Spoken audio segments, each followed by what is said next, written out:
Let's look at what we have for this lesson. 5, flat 7, and then we have a variable. The 5 is a straight, strong tone. The flat 7 is a great color tone. So just in and of themselves, you're going to have some great sounding licks. Let's demonstrate on this. If I just go 5, flat 7, 5, that's going to be a winner.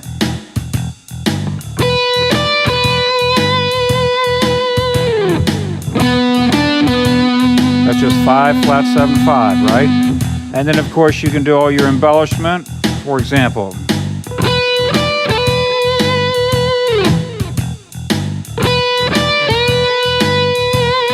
you understand what I just did? Here's my 5, my flat 7, then I can go approach it from the lower neighbor, or I go standard blues lick, but it falls into this category.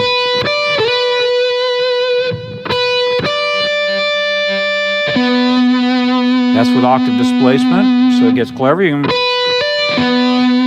that real smooth legato sound. Just unexpectedly, you jump down an octave or up an octave. Here's the lower, right? So you should be following on what I'm doing here, because if you know your diagram and you know these scale degrees, you won't be lost. If you don't know them, you're lost, aren't you? So make sure.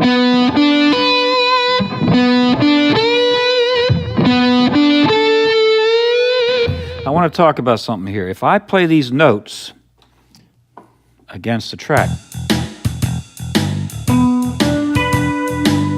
and I let them ring together, I can get some great sounds. I've got the 5, the flat 7, and then I'm playing the 5. So I've got a great E7 with no 3. It's an interesting voicing. So remember, this isn't just lead guitar. This is also serving you in your rhythm. Okay, so that was going 5, flat 7, then back to 5, or up to it. We can go 5, flat 7, flat 7, and that sounds strong, of course.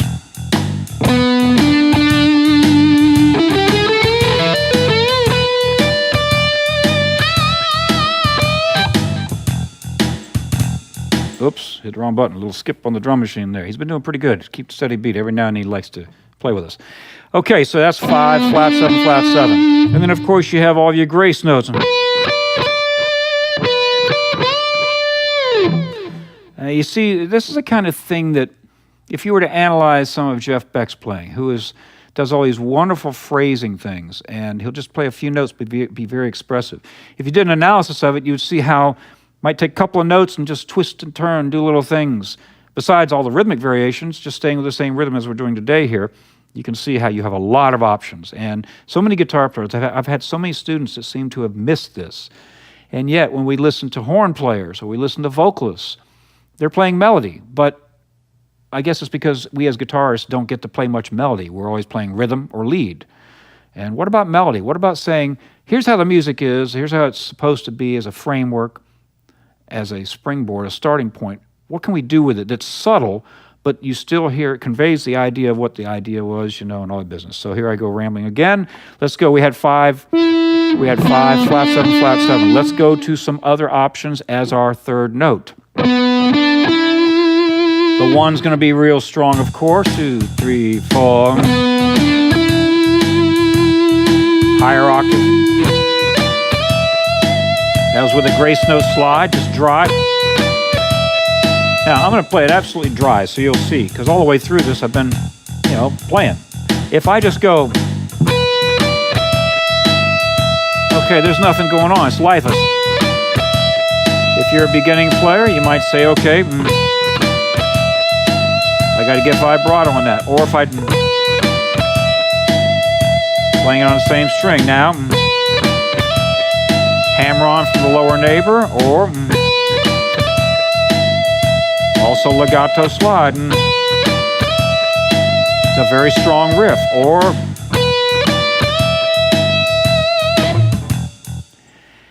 this is how you don't run out of ideas. You use the technical tools that you have at your disposal, and you take the notes and you analyze them and you say, okay, even if I lay it out in one general way, what can I do? Then you start laying out different places, then include octave displacement, and all within the realms of one rhythm. You see how much you get. So that was 5, flat 7, 1. Let's go 5, flat 7, down to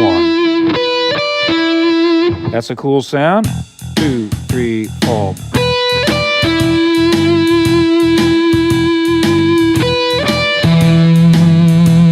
Now, wouldn't this qualify?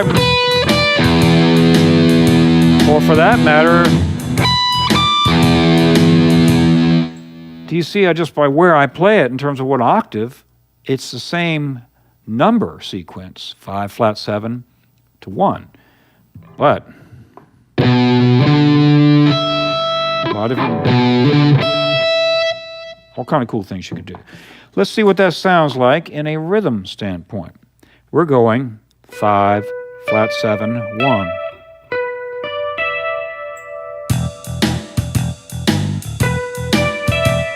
Same scale degrees, but we're letting the notes ring together. 5, flat 7, 1, right? Now that's a 7 chord with no 3. I've introduced that into some of my lessons as a very useful tool both in your rock and your blues playing and your funk especially. It's just open because you're not establishing whether it's major or minor, okay? So we had 5, flat 7, and then 1. How about 5, flat 7, flat 3? This is a great sound. 2, 3, 4.